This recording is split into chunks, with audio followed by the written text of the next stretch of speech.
Hey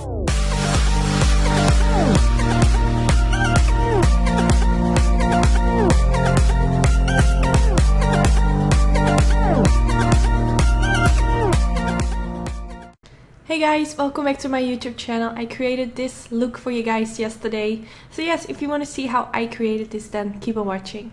Before I go into my eyes, I want to show you this product which I have been using for a year, I guess. I'm so happy I discovered this brand because some of you might know I have really sensitive skin. I will show you 2 pictures of how bad my skin can be. This is mainly a reaction to some products that I use. I always get those bumps around my mouth, which is so annoying because it will show through my foundation. If you have sensitive skin like me, I know it's really hard to find brands that doesn't give irritation. Of course, I can't guarantee that this product won't give you irritation. I mean, every skin is different. But for me, this is amazing. If you want to see a more in-depth video on what products I'm currently using, then let me know in the comments. So now let's get into the eyes. So first I always prime my eyelids and I like to use the MAC Soft Ochre Paint Pot. It keeps the eyeshadow in place all day. And now I'm going to use the Makeup Geek Corrupt eyeshadow. This is a matte black shade. I do have to mention that I really don't like this eyeshadow, to be honest. I really like Makeup Geek. Their eyeshadows are amazing and they have such an amazing pigment. But with this black eyeshadow, I don't know what it is. It's my second one because my other one broke. But this one broke also, and all the eyeshadows in my C palettes are destroyed with black eyeshadow. So I don't know, but this one is definitely not my favorite eyeshadow by Makeup Geek. So now I'm going to use the Makeup Geek Peaches and Cream eyeshadow. I'm going to blend this right above the line that I created, and this will be my transition shade. By blending this as my first shade in my crease, will make it more easier to blend all the other eyeshadows right on top of it. Now I'm going to use the Anastasia Beverly Hills Burnt Orange eyeshadow. This is a very gorgeous shade. I've used it in a lot of videos. Whenever I do a warm eyeshadow tutorial, I guess I always include this eyeshadow. It's just very pretty. I'm going to blend this right on top of the line that I created using a Morphe M506 brush. I think this is a brush that every makeup artist needs in their life. It's just a very tiny blending brush, which is really nice. Now I'm going back in with the Peaches and Cream eyeshadow by Makeup Geek, just to make sure that the edges are well blended out. Because the Burnt Orange eyeshadow by Anastasia is much darker, so it can be kind of harsh, so I always make sure to go back in with a lighter shade to blend it out.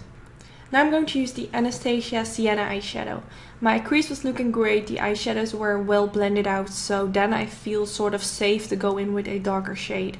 I like to first check this before I go in with a darker shade, so when I apply this dark shade and my crease wasn't blended out, I have to fix everything. So I like to prevent that, and I first blend everything nicely out before I go in with a darker shade. So what I did was the same, I just blended this shade right on top of the crease line. So now I'm going to use the Makeup Geek Corrupt eyeshadow again, that eyeshadow that I don't really like, but I do have to say the pigmentation of this eyeshadow is amazing, that's why I keep using it, but it does give a mess in my C palette. So what is a really nice eyeshadow alternative? The Anastasia Noir eyeshadow is also really great. So I intensified my crease line a little bit by making it more black, and I'm going to use the Morphe M506 brush, and I'm going to blend it out so it's less harsh. But you can still see that dark line really clearly, so whenever I see this, I know I have to go back in with a lighter shade to make sure it's more blended out. So that's what I'm going to do. I'm going back in with the Burnt Orange eyeshadow, and I'm going to blend this around the edges. And even though you can still see that black very clearly, I know with some concealer you will fix this. So I use the MAC Pro Longwear Concealer in the shade NC15, and I'm going to apply this all over the eyelids and also straight underneath that crease line. If you made any mistakes, this will fix everything and leave you with a very pretty clear base, so that you're ready to apply shades on the eyelid. So now I'm going to use a white eyeshadow, which is by Makeup Geek, and it's called White Lies. I'm going to use this at the beginning part of my eyelid using a MAC 242 brush. This is my favorite brush for applying shades on the eyelids. So now I'm going to use a light blue shade from the Morphe 35B eye palette. I don't own a shade like this in a single eyeshadow like Makeup Geek sells, so I had to use this palette. The eyeshadows in the Morphe 35B eye palette are very pigmented. It's a really nice palette and I've used it quite a lot. So I'm going to use this light blue shade in the middle part of my eyelids. And if you want it more blended towards the white, you can mix those shades together. Now I'm going to use the Neptune eyeshadow by Makeup Geek, which is such a gorgeous blue shade. I'm going to use this around the outer V on my eyelids. And I'm also going to apply this right on top of the blue shade. I wanted this Neptune eyeshadow to be more of the focus, but the light blue shade from the Morphe 35B palette just to be a sort of transition to go from white to blue. So I just needed a light blue shade.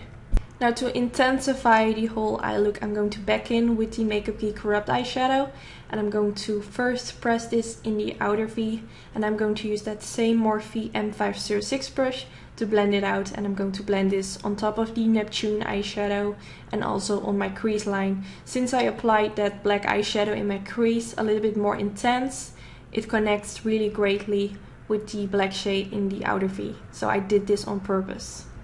I had quite some fallout from the black and the blue eyeshadow, so I need to clean it up with some concealer, and this is also the reason why I always wait with applying powder underneath the eyes, because I know I will always have fallout somehow.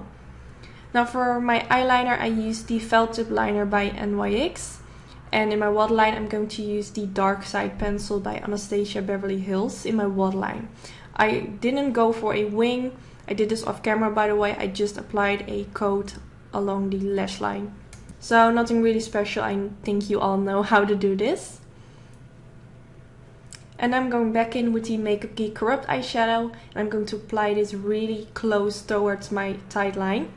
And whenever I go for a black lower lash line, I always try to connect that black eyeshadow really close to the eye pencil in my waterline. So sometimes I even apply the eyeshadow on top of the lower lash line. If you wear contacts, I would not suggest to do this because it will get in your eye.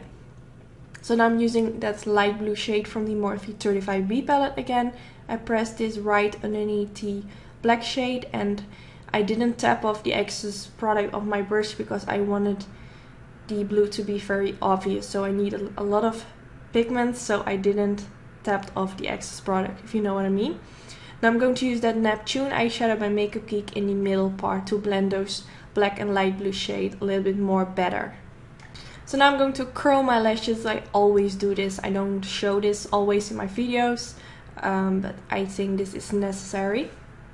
Now I'm coating a layer of mascara, and the lashes that I went for are by my own lash company, Attitude, and this is the style Sultry, which are so gorgeous. And yes, this is already the end of the tutorial. I'm so happy with the outcome of this. I think it's absolutely gorgeous. The blue and the browns look very pretty together. If you want to see more of these cut crease tutorials, let me know in the comments because I really enjoy making these. And yes, of course, I hope to see you in my next video. Bye guys!